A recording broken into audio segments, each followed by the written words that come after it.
শেষ হতে না হয়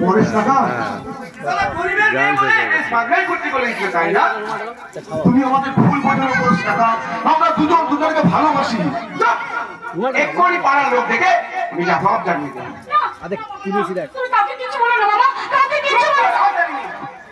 এই ছোটবেলা থেকেই নিজের মা বাপকে খেয়েছিস, এখন এবারে আমার মান সম্মান খেয়েছিস।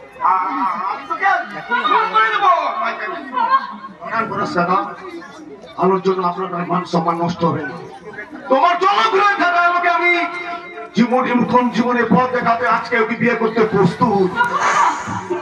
এই না হলে কি আর সরকার বাড়ির ছোট ছেলে মা যেমন বড় বাবু তেমনি তার ভাইয়েরা। মামা তার মানে তুমি এতক্ষণ পরীক্ষা করছিলাম রে মা, পরীক্ষা করছিলাম। হ্যাঁ কি দিলে বলছিলাম ওদের ভালোবাসার বিয়েটা কতখানি শক্ত ওরে সেটাই আমি পরীক্ষা করে দেখলাম। মামা বলিস কাকা, তবে একটা কথা বাবাজি, আমার এই মা বাপ ওরা ভাগ্নেটা কোনোদিন পেট ভরে খাওয়াতে পড়াতে পারিনি। তাই মনে বলছিলাম কি আমার মনে বড় সাথ ছিল ওকে বড় ঘর দেখে মহা ধুমধাম করে দিয়ে দেবো। তাই বলছিলাম কি আমাকে তুমি সেই সুযোগটুকু দাও যদি বাবা। বেশ তাই হবে কাকা, তুমি বিয়ের আয়োজন করো আর আমি চললাম আমার দাদা বৌদিদের বিয়ের আগাম বানাতে।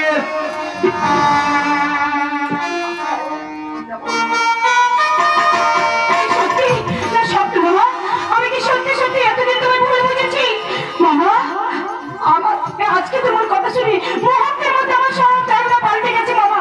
মামা আমার বিয়ের জন্য তুমি এত কিছু ভেবে রেখেছো মামা। ভেবেছি তো বটেই, যে দিনক্ষণ একেবারে ঠিক করে রেখেছি। বিয়ের দিনক্ষণ? হ্যাঁ কি যেন বলছিলাম।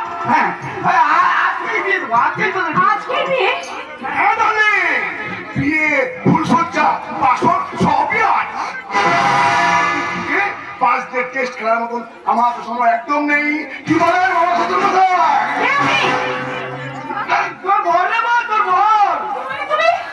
আমার এই সাজ থেকে একদম ভাবিও না শোনা। পাশের ঘরের বর আর কোনহারে সরঞ্জাম সব রাখা আছে, তুমি আর আমি একসঙ্গে গিয়ে বর করে থাকবো। আমার কত মশাই এই নেন পরে পরে 20,000 টাকা। আমার যদি আরো 2-4টা ভাবতে থাকতো না তাহলে আমি একেবারেই বড় লোক হয়ে যেতাম। মামা সামান্য 20,000 টাকার জন্য তুমি আমাকে ওই লোকের কাছে বিক্রি করে দিতে চাইছো? বিক্রি কোথায় মা, আমি তো সামান্য টাকা কোনে পণ নিয়ে বিয়ে দিচ্ছি। কোনে পণ? হ্যাঁ আজকাল আমাদের এই কোনে পণ দেওয়া নিজের বড্ড বড় ব্যাধি হয়ে গেছে। আরে মেয়েরা বন্ধ থেকে না, মেয়েরা রোজগার করি আমি আমার ছেলেরা। তাই আজ থেকে আমি এই কোনে পণে দেওয়ার রীতিটা ফার্স্ট চালু করলাম। চলে এসো। আমার দিদি হাত ছেড়ে না, বলছি তোমার হাত আমি কেটে নেবো। পবিত্র বাবা, তোমার দিদি যদি তোমার নিজের মেয়ে হতো তাহলে কি পারতে বিক্রি করে দিতে? বিক্রি কোথায় এসছো? আমি তো ওদের বিয়ের ব্যবস্থা করছি। এটা কেমন বিয়ে বাবা?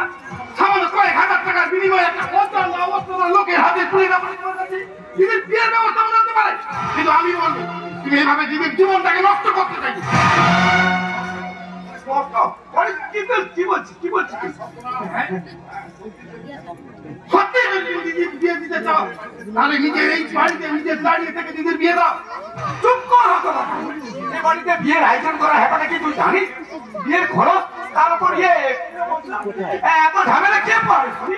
এখন ওকে খাইয়ে পরিয়ে মানুষ করতে আমার যে গাদা গাদা টাকা খরচা হয়েছে তার একটুখানি ওষুধ করতে তো হবে নাকি? আমি যেমন করে সত্যি দেবো বাবা, দয়া করে তুমি টাকাগুলো আমাকে দিয়ে দাও বাবা।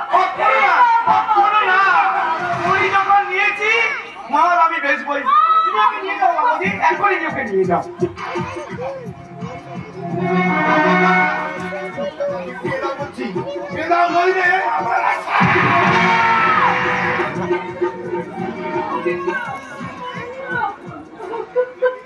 কি করলে তুমি?